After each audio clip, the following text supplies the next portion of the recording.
We must have healthy boundaries. It's easy to go through life trying to please others out of guilt and pressure. A relative or friend will get upset and have their feelings hurt every time we don't do what they want. They use control and manipulation to go it their way.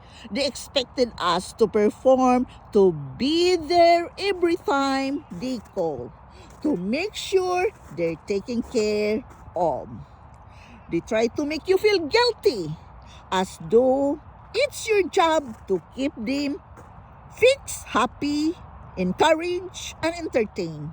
But here's the key. You are not responsible for others people's happiness. You are responsible for your own happiness. Take that pressure off. Set healthy boundaries. If you continue to give in, you'll not have the time and energy to your dreams, and you'll enable their dysfunction. As long as they have you, they don't have to change. You have to set some healthy boundaries, or you won't have healthy relationship.